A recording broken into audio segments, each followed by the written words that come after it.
Hello dear student, welcome आपका हमारे YouTube channel BKT chemistry में। आज मैं डिस्कस करने वाला हूं बॉन्ड ऑर्डर प्रॉब्लम। अब समझिए, बात यह है कि अगर हम नीट के स्टूडेंट हैं या हम जेई के स्टूडेंट हैं, ठीक है, या अभी नया आया है या हम CUET के स्टूडेंट हैं, तो बच्चों एक बात ध्यान दीजिए, ये बॉन्ड ऑर्डर बड़ी मदद करने वाला है आपकी। बॉन्ड ऑर्डर से रिलेटेड क्वेश्चन बहुत इंपॉर्टेंट हैं जो आते हैं। चलिए, लेकिन आप जानते हैं बॉन्ड ऑर्डर कई चीज डिसाइड करता है। आपसे पूछेगा स्टेबिलिटी। अभी मैं आपको क्वेश्चन बताऊंगा और जनरली इसके आंसर लोग नहीं दे पाएंगे, ठीक है। हमसे पूछेगा bond order directly proportional to bond strength, ताकत, bond strength, and bond order ये directly inversely proportional to bond length, ठीक है। पहले तो ये ध्यान दीजिए, bond order directly proportional to stability, bond order directly proportional to bond strength, and bond order inversely proportional to bond length. आखिर ये बॉन्ड ऑर्डर है क्या? देखिए, hydrogen single bond hydrogen, oxygen double bond oxygen, nitrogen triple bond nitrogen. तो सुनिए, the bond between the two atoms, दो atom के बीच जितने बॉन्ड बनते हों वही बॉन्ड ऑर्डर है। इसका बॉन्ड ऑर्डर 1, इसका बॉन्ड ऑर्डर 2, इसका बॉन्ड ऑर्डर 3। लेकिन बच्चा जोर का झटका धीरे से तब लगता है जब किसी का बॉन्ड ऑर्डर 2.5 आएगा, जब किसी का बॉन्ड ऑर्डर 1.5 आएगा। दरअसल ये एवरेज बॉन्ड ऑर्डर होता है। क्या होता है?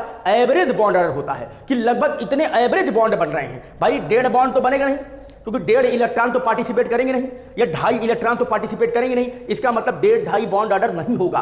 तो हम क्या करेंगे कि ये इसके एवरेज बॉन्ड ऑर्डर होते हैं, ठीक है। अब देखिए, जैसे बेटा हमको क्वेश्चन दे दिया O2 plus, O2 minus, O2 double minus, बड़ा फेमस क्वेश्चन है ये, और कहेगा बताओ कौन ज्यादा स्टेबल है, किसकी स्टेबिलिटी क्या है, बोलो ज्यादा।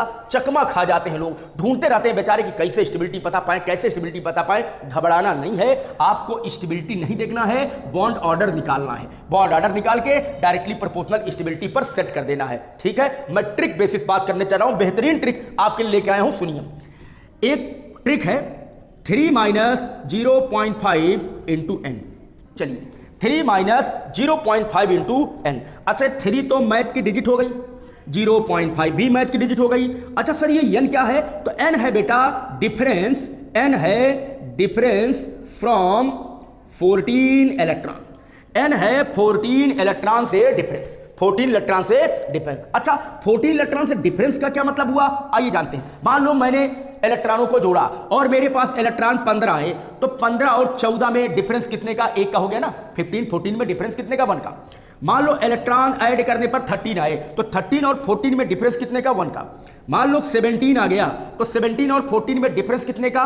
3 का। वो जो डिफरेंस आएगा वही n होगा, जो डिफरेंस आएगा वही n होगा। चलिए बॉन्ड ऑर्डर निकालते हैं ट्रिक से। O2 प्लस 8 इंटू 2 16, ऑक्सीजन का एटॉमिक नंबर 8 होता है। 8 इंटू 2 16, लेकिन एक प्लस लगा है, प्लस का मतलब एक कम, मतलब कितना? 15। बोलो 15 और 14 में डिफरेंस कितने का? 1 का। तो यहां मैं अगर 1 रख दूं तो ये 0.5 होगा, और 3 में से 0.5 घटेगा तो 2.5 आएगा। तो इसका बॉन्ड ऑर्डर आ गया 2.5। या देखिए, 8 इंटू 2 16 और एक माइनस 17, और बोलो जरा 17 और 14 में कितने का डिफरेंस? 3 का डिफरेंस। तो अब यहां मैं 3 रखूंगा, तो 3 इंटू 0.5 ये हो जाएगा 1.5 होगा। तो 3 में से 1.5, इसका बॉन्ड ऑर्डर 1.5। आई होप आपको बात समझ में आ रही होगी कि किस तरीके से इसका बॉन्ड ऑर्डर निकल रहा है। अच्छा चलिए, एक और ट्रिक है। दो ट्रिक क्या है? ऐसे गिनती लिख दीजिए, 10 11 12 13 14 15 16 17 18। एक काम करना है, 14 के सामने 3 लिखो और फिर यहां 1 से शुरू करो। 1 1.5 2 2.5, मतलब तुमको 0.5 बढ़ाते आना है, फिर 0.5 घटाते आना है। 2.5 2 1.5 1, ठीक है। ऐसे लिख लो किनारे। और अब इलेक्ट्रॉन ऐड करो। बोलो 8 इंटू 2 16 और प्लस कितना आ रहा था? 15। बोलो 15 के आगे कितनी गिनती लिखी है? 2.5, तो बॉन्ड ऑर्डर हो जाएगा 2.5। बोलो 8 इंटू 2 16 और 1 कितना? 17। बोलिए 17 के आगे कितनी गिनती लिखी है? 2, तो इसका बॉन्ड ऑर्डर कितना हो जाएगा? सॉरी, 8 इंटू 2 16, 16 1 17, ठीक है। 17 और इसमें डिफरेंस कितने का? 3 का। तो ये हो गया 1.5, शायद कहीं पर मिस्टेक हो रही है। ये हो गया 3, ये हो गया 2.5 और ये हो गया 2, सॉरी ठीक है, तो इसका बॉन्ड ऑर्डर कितना हो गया 1.5, ठीक है, सामने लिखा था, तो इसका बॉन्ड ऑर्डर हो गया 1.5, ऐसे निकाल सकते हैं। अच्छा, एक दिन एक बच्चे ने यूट्यूब पे कमेंट किया कि चलिए सर इसमें तो बॉन्ड ऑर्डर निकल जाएगा, लेकिन अगर कार्बोनेट में बॉन्ड ऑर्डर निकालना हो, सल्फेट में बॉन्ड ऑर्डर निकालना हो, तब क्या करेंगे? ठीक है, उसका भी पूछना जायज था।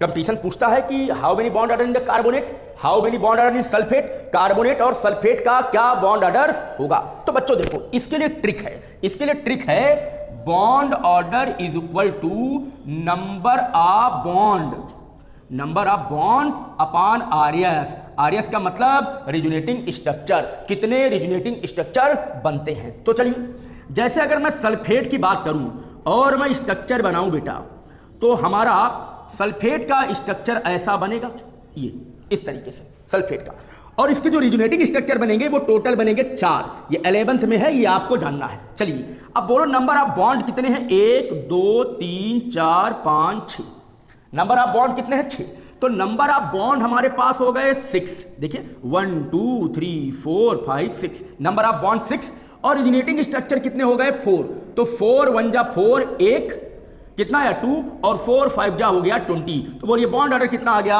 1.5, कितना आ गया 1.5। आइए कार्बोनेट का देखें, अगर कार्बोनेट का देखेंगे बेटा तो स्ट्रक्चर ऐसा बनेगा, ऐसा बनेगा, ठीक है। चलिए इसके 3 रिजोनेटिंग बनते हैं, जनरली यहां 3 होगा तो 3 होगा, 4 होगा तो 4 होगा, 4 रिजोनेटिंग और इसके 3 रिजोनेटिंग बनेंगे। तो बोलिए नंबर ऑफ बॉन्ड कितने, सिग्मा पाई मिलाकर 1 2 3 4, नंबर ऑफ बॉन्ड 4 और रिजोनेटिंग कितने 3, तो इसका कितना आ गया 1.5। तो इस तरीके से इनके क्या निकलते हैं, बोलो बॉन्ड ऑर्डर निकलते। बड़ा इंपॉर्टेंट है बॉन्ड ऑर्डर, तो ठीक है तुमसे स्टेबिलिटी पूछे बॉन्ड ऑर्डर निकाल लो, बॉन्ड लेंथ पूछे बॉन्ड ऑर्डर निकालो। अच्छा चलिए बॉन्ड लेंथ को बॉन्ड ऑर्डर से कंपेरिजन करता हूं, सबसे लंबा सिंगल बॉन्ड, उससे छोटा डबल बॉन्ड, सबसे छोटा ट्रिपल बॉन्ड। देखो जब बॉन्ड ऑर्डर ज्यादा था तो बॉन्ड लेंथ भी कम था, तो देखो हो गया ना इनवर्सली प्रोपोर्शनल। तो अगर आपको वीडियो अच्छा लगा हो तो लाइक करो, सब्सक्राइब करो और शेयर करिए। Thank you for watching.